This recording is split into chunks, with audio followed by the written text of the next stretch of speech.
నమస్తే VFM news కు స్వాగతం. విలేకరుపై దాడి చేసి ఘోరంగా అవమానపరిచిన వారిని వెంటనే అరెస్ట్ చేయాలని ఎస్సీ ఎస్టీ సంఘాల జేఏసీ రాష్ట్ర అధ్యక్షుడు సాకిహరి డిమాండ్ చేశారు.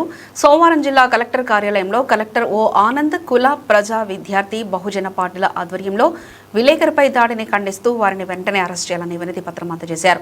ఈ సందర్భంగా సాకిహరి మాట్లాడుతూ తమపై వార్తలు రాశారన్న ఉద్దేశంతో శ్రీగీతం కళాశాల కరస్పాండెంట్ మనీషా నాయర్ ఏకంగా విలేకరి ఇంట్లోకి చొరబడి భార్యా పిల్లలపై దాడి చేస్తూ బూతులు తిడుతూ ఘోరంగా అవమానపరిచే విధంగా కాళ్లు పట్టించుకోవడం దుర్మార్గమన్నారు. సమాజంలో నాలుగో స్తంభమైన విలేకరిపైనే బరి తెగించే రౌడీలతో దాడులు చేయడం ఎంతవరకు న్యాయమన్నారు. కాలు పట్టుకోకపోతే చంపుతానని బెదిరించారని, నన్ను నా కుటుంబాన్ని కాపాడుకోవడానికి భయపడి కాలు మొక్కుతూ పట్టుకున్నానని బాధితుడే స్వయంగా తెలుపుతుంటే పోలీసులు కేసు నమోదు చేయడంలో నామమాత్రపు సెక్షన్లు పెట్టి చేతులు దులుపుకోవడం బాధాకరమన్నారు. దారుణం జరిగి 5 రోజులు కావస్తున్న నిందితుల్ని అరెస్ట్ చేయకపోవడంలో పోలీసులు పూర్తిగా విఫలమయ్యారు. నిందితులేమో దర్జాగా వార్తలు రాస్తే ఇదే గతి పడుతుంది, తస్మాత్ జాగ్రత్త అంటూ హెచ్చరించే విధంగా సోషల్ మీడియాలో పోస్టులు పెడుతుంటే హల్చల్ చేయడం విడ్డూరమన్నారు. పైగా విలేకరికి నేటికి బెదిరింపులు రావడంతో ప్రాణహాని ఉన్నట్లు అర్థమవుతుందన్నారు. డీఎస్పీ విలేకరిపై దాడి చేసిన నిందితులపై ఎస్సీ ఎస్టీ అట్రాసిటీ కేసు, ఆత్మహత్యాయత్నం కేసుతో పాటు మైనర్ బాలునిపై దాడి కేసు నమోదు చేసి జైలుకు పంపాలని కలెక్టర్ను కోరారు. కార్యక్రమంలో బహుజన సమాజ్ పార్టీ రాయలసీమ జిల్లా అధ్యక్షుడు గద్ర నాగభూషణం, చిందనూరు నాగరాజు, ఎదురు ఒబులేసు, వైఎస్ఆర్సీపీ ఎస్సీసెల్ రాష్ట్ర ప్రధాన కార్యదర్శి చామనూరు రాజగోపాల్, విద్యార్థి నాయకులు యనమల నరేష్, పాపిరెడ్డి పల్లి పృథ్వీ, సురేష్ యాదవ్, వీరేంద్ర ప్రసాద్, దళిత మైనార్టీ సంఘాల నాయకులు నెరమెట్ల ఎల్లన్న, ఐఎంఎం భాష, వందల రమేష్, బానాసి శ్రీను తదితరులు పాల్గొన్నారు. అనంతపురం జిల్లాలో అత్యంత దారుణంగా అవమానీయకరంగా ఒక విలేకరిపై ఇంటికి వెళ్ళి దౌర్జన్యంగా దాడి చేసి సభ్య సమాజం తలదించుకునే విధంగా కాళ్ళు పట్టించుకున్నటువంటి శ్రీ గీతం కరస్పాండెంట్ మనీషా నాయర్పై వెంటనే చర్యలు తీసుకోవాలి. ఆమె పైన ఎస్సీ ఎస్టీ అట్రాసిటీ కేసుతో పాటు హత్యాయత్నం కేసు కూడా నమోదు చేసి వెంటనే జైలుకు పంపాలని చెప్పేసి ఈరోజు ప్రజాకుల విద్యార్థి బహుజన రాజకీయ పార్టీల ఆధ్వర్యంలో జిల్లా కలెక్టర్ గారికి ఫిర్యాదు చేయడం జరిగింది. మరి మనీషా నాయర్ చేసినటువంటి ఈ దుర్మార్గపు సంఘటనని ఇప్పటికే దేశవ్యాప్తంగా వ్యతిరేకత వ్యక్తమవుతున్నందుకు సంతోషిస్తూ, నిజంగానే ఈ సమాజంలో మానవత్వం అనేది ఇంకా బతికే ఉంది. మానవీయ కోణంలో ఆలోచన చేసిన వాళ్ళు చాలామంది దీన్ని వ్యతిరేకించడం కూడా మంచి పరిణామం. మరి మనీషా నాయర్ ఇప్పటికీ నేను ఏ తప్పు చేయలేదు, నేను చేసిందే కరెక్ట్ అన్నటువంటి అహంకార పూరితమైనటువంటి భావజాలంతో ఇప్పటికీ సోషల్ మీడియాలో వీడియోలు చేస్తూ ఆమె ప్రచారం చేసుకోవడం అనేది కూడా చాలా సిగ్గుచేటు. ఎందుకంటే ఒక మహిళగా ఆమె ఒక విలేకరి పట్ల దురుసగా ప్రవర్తించడం చాలా సిగ్గుచేటు.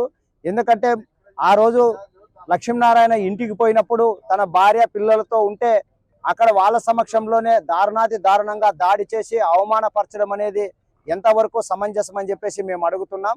దీనిపైన జిల్లా ఎస్పీ గారు కానీ లేకుంటే జిల్లా కలెక్టర్ గారు కానీ స్పందించి ఒక విలేకరి మీద జరిగినటువంటి దాడిగా కాకుండా ఆమె చేసినటువంటి ఒక దారుణమైన సంఘటనగా భావించుకొని ఆమె మీద రిమాండ్కి సంబంధించినటువంటి సెక్షన్లు పెట్టి ఖచ్చితంగా జైలుకు పంపాలన్నటువంటి డిమాండ్లు చేస్తూ, మళ్ళీ ఆర్ఐఓ గారు కూడా అక్రమంగా అనుమతులు ఇస్తూ అడ్డదారిలో అక్రమార్జనకు పాల్పడుతున్నట్లు కూడా మాకు సమాచారం ఉంది. ఆర్ఐఓ గారు వెంటనే శ్రీ గీతం కళాశాలకు వెంటనే గుర్తింపు రద్దు చేసే విధంగా ప్రభుత్వానికి సిఫార్సులు పంపాలి. శ్రీ గీతం జూనియర్ కళాశాల కరస్పాండెంట్ అయినటువంటి మనీషా నాయర్ గారు మనం విలేకరి లక్ష్మీనారాయణ పైన ఇంటికి వెళ్ళి ఒక దళిత సామాజిక వర్గానికి చెందినటువంటి లక్ష్మీనారాయణ పైన ఇంటికి వెళ్ళి దాడి చేసి మారణాయుధాలతో దాడి చేసి వాళ్ళ కుటుంబ సభ్యుల సమక్షంలో కాళ్ళు మొక్కించుకోవడం ఈ సమాజంలో మానవత్వం ఇంకా బతికిందా అని చెప్పి ఈ సందర్భంగా మేము హెచ్చరిస్తున్నాం. అదే విధంగా 2 రోజులైంది ఈరోజు దాడి చేసి కంప్లైంట్ ఇచ్చినా కానీ పత్రికేయులు, విద్యార్థి సంఘాలు, కుల సంఘాలు, రాజకీయ పార్టీలు 2 రోజుల నుంచి డిఎస్పీ ఆఫీస్ దగ్గర, కలెక్టర్ ఆఫీస్ దగ్గర ధర్నాలు నిర్వహిస్తున్నా కానీ మీరు ఎందుకు స్పందించలేదు, మీరు ఎందుకు ఆమెను అరెస్ట్ చేయాలని చెప్పి మీరు బహిర్గతంగా చెప్పాలా, ఆమె వెనుక ఎవరు ఉన్నారనే విధానంగానే చెప్పాలని చెప్పి బీసీవై పార్టీ విద్యార్థిగా డిమాండ్ చేశాను. అదే విధంగా మనీషా నాయర్ని అరెస్ట్ చేయకపోతే ఖచ్చితంగా ఈ రాష్ట్రంలో ఉన్నటువంటి విద్యాశాఖ మంత్రి ఆ శాఖకు రాజీనామా చేయాలని చెప్పి ఈ సందర్భంగా బీసీవై పార్టీ డిమాండ్ చేశాను. అనంతపురం జిల్లాలో ఉన్నటువంటి పోలీసు యంత్రాంగం ఇంతవరకు ఆమెపై చర్యలు తీసుకోకుండా అరెస్టు చేయకుండా ఇవాళ అనంతపురం జిల్లాలో ఉన్నటువంటి పోలీసు యంత్రాంగం నిర్లక్ష్యంగా వ్యవహరిస్తా ఉంది.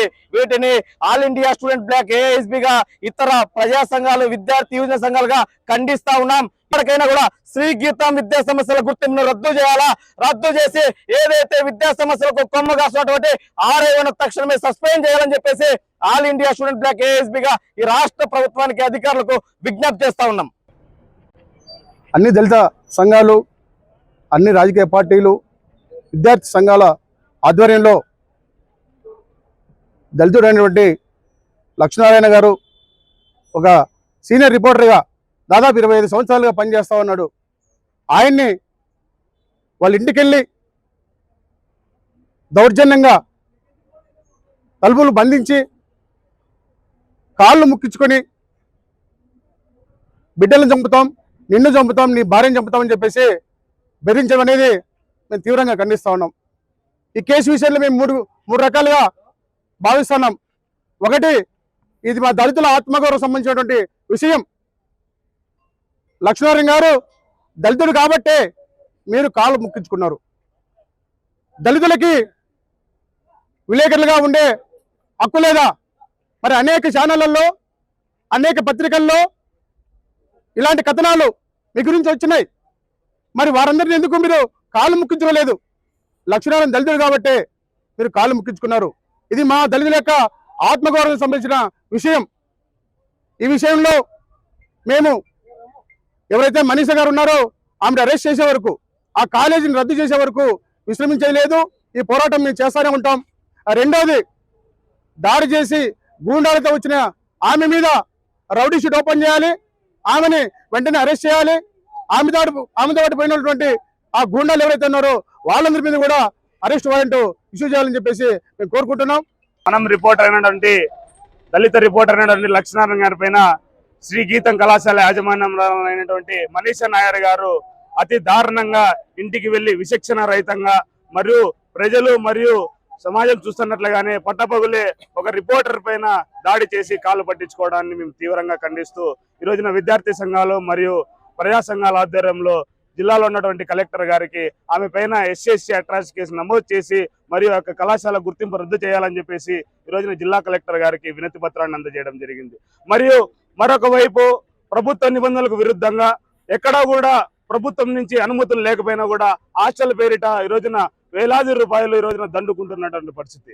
ఈ రకంగా ఆమె ఒక విద్యావేతరాల మరియు ఒక లేడీ రౌడీనా అని చెప్పేసి ఈ రోజున మేము ప్రశ్నిస్తా ఉన్నాం. ఈ రోజున విద్యావేతరాలుగా ఉండాల్సినటువంటి ఆమె విచక్షణ రహితంగా ఒక దళిత రిపోర్టర్ అయినటువంటి లక్ష్మీనారాయణ గారి పైన దాడి చేయడాన్ని మేము తీవ్రంగా ఖండిస్తా ఉన్నాం. ఇప్పటికైనా సరే ఈ జిల్లాలో ఉన్నటువంటి జిల్లా కలెక్టర్ గారు మరియు పోలీస్ యంత్రాంగం RIO గారు ఆ యొక్క కళాశాల గుర్తింపు రద్దు చేయాలా, రద్దు చేయని ఎడల దశల వారీగా ఆందోళన కార్యక్రమాలు చేపడతామని చెప్పేసి ఈ సందర్భంగా తెలియజేస్తాం.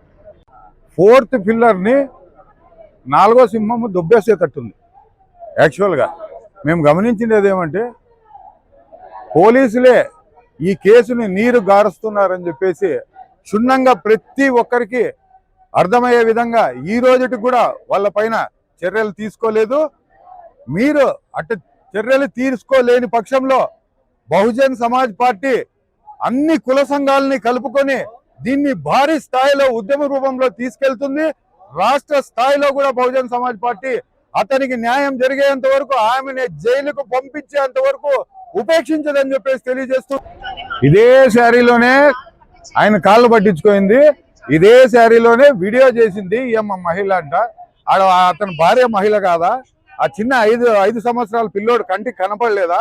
5 సంవత్సరాల పిల్లోడిని కాళ్ళు పట్టుకుంటే, తండ్రి కాళ్ళు పట్టుకుంటే లాగి బయటకు వస్తే నువ్వు ఆడదాన్ని చెప్పుకోవడానికి మాత్రం సిగ్గుచేట, ఆడి జాతికే సిగ్గుచేట అని చెప్పేసి తెలియజేస్తున్నాం మిత్రులు.